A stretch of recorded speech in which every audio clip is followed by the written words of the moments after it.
de prensa respecto a por qué no sería tal la definición de impuestazo, Leo. Ok, ¿lo compartimos?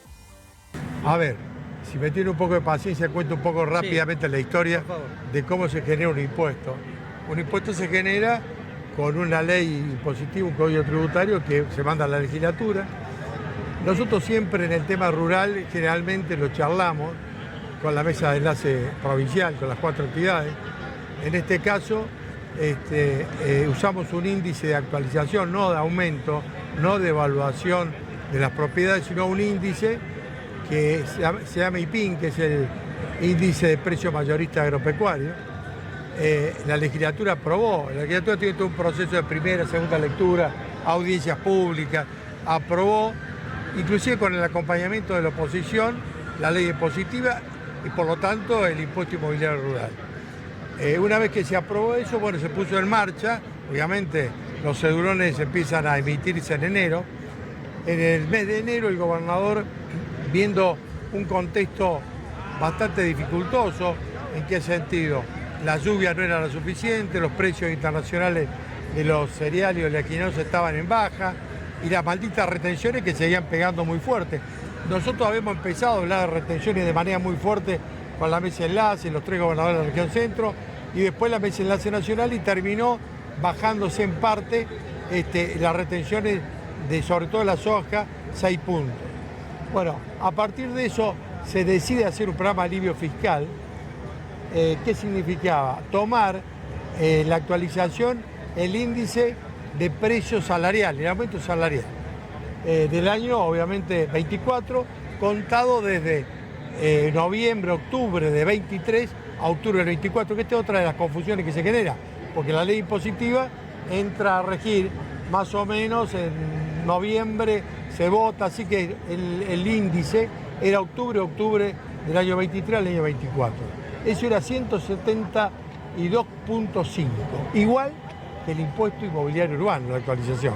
Yo creo que nadie que nos mire a nosotros o que nos escuche va a poder aceptar que pueda haber una actualización menor, digo, para el campo, que la que se aplica al impuesto inmobiliario urbano. En eso estábamos todos de acuerdo, inclusive tampoco hubo ninguna discusión en ese sentido. El problema pasó cuando empezaron los cedulones digitalmente a valorarse. ¿Por qué? Porque yo entiendo, y así me lo han planteado muchos productores que con buena fe querían saber cuánto tenían que pagar, hacían la comparación entre el bruto que figuraba en la página de renta, el bruto del año 25, que era una cifra X, 4 millones de pesos, por ejemplo, lo comparaban con el año 24, no con el bruto, lo comparaban con lo que habían pagado de bolsillo. ¿Se entiende? No comparaba impuesto con impuesto. Si vos comparás impuesto con impuesto, te va a dar 172.5, que es lo que en definitiva el gobernador por decreto había definido. Ahora, si vos vas a comparar lo que pagaste por el bolsillo con el bruto, no te va a dar. ¿Por qué? Porque lo que pagaste en el bolsillo está lo que vos tuviste como descuento. Claro. En algunos casos tuviste el 30%, en otros tuviste el 10% sumado por pago contado, en otros tuviste el 5% si sos productor BPA. Entonces, el año pasado a lo mejor pagaste 45% menos del impuesto determinado.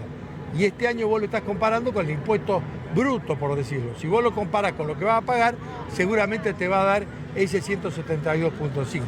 Ese es el ejercicio que hay que hacer. Obviamente es difícil explicar esto. Nosotros estamos tratando de explicarlo con renta, sobre todo en todos los sectores que podamos. Creo que se ha aclarado mucho. Inclusive, te digo más, hay mucha confusión de cuándo vence el impuesto. El impuesto vence en mayo de este año sin actualizar. Por eso también no hay el 10% de pago contado. Esto es otra de las cuestiones que se plantearon. ¿Cómo va a dar el 10% de pago contado si vos tenés la alternativa de pagarlo en mayo, 6 meses después, sin actualizar, y después lo pagas con la tarjeta, a lo mejor de Bancor, la tarjeta cordobesa o la tarjeta Agro, en 6 cuotas sin interés? O sea que una vez que esto se aclare, la verdad, no hay ningún impuestazo, no hay ninguna cosa desorbitada. Pero hay un tema que también ustedes lo tienen que saber.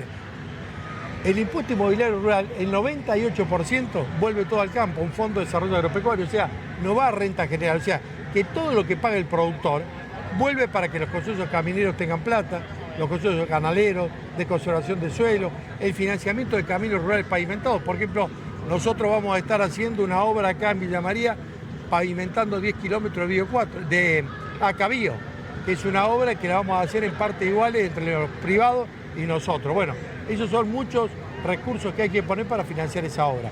Por eso digo, esos recursos no van a otro lugar que no sea el campo. Y en ese sentido, con esto un poco redondeo, también es cierto que cuando hablen del impuestazo o la presión tributaria que tiene el impuesto inmobiliario, por favor hay que seguir comparándola con lo que se paga a nivel nacional. Yo voy a poner ejemplos para que la gente nos entienda. Agarro un cedulón del lugar más caro que tiene Córdoba, que es Marcos Juárez. Ese productor paga este año un quintal 10 por hectárea, o sea, 110 kilos de soja por hectárea.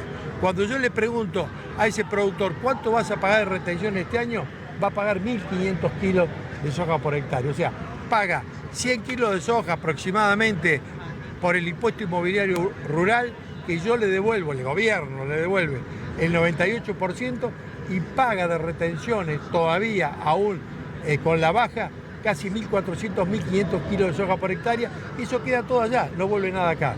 Yo tengo una teoría, de hace tiempo, ¿no? ¿Por qué si te meten tanto la mano en el bolsillo no reaccionás? ¿Por qué si te meten tanto la mano en el bolsillo groseramente, como digo yo, desde hace 22 años, y te despojan prácticamente? Porque estamos hablando que vos ganás o perdés, te sacan el 33%, ahora el 26% de lo que producís. Yo tengo una teoría de que no se paga. Y vos me decís, ¿cómo no se paga? No se paga, porque vos el impuesto municipal o el impuesto provincial sacás de tu bolsillo y lo pagás. Las retenciones, no te das cuenta que te sacaron el 26%, porque a vos te liquida la exportadora ya con las retenciones.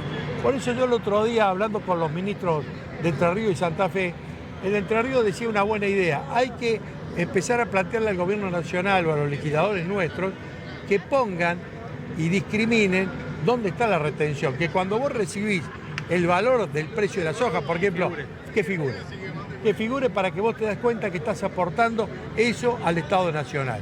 Y eso me parece que también va a sentirse de una manera distinta. Esto pasa con el impuesto a los combustibles.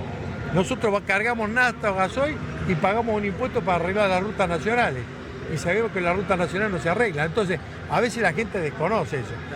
La teoría me parece, no con este gobierno, digo, desde hace mucho tiempo, porque si no tendría que haber una reacción distinta.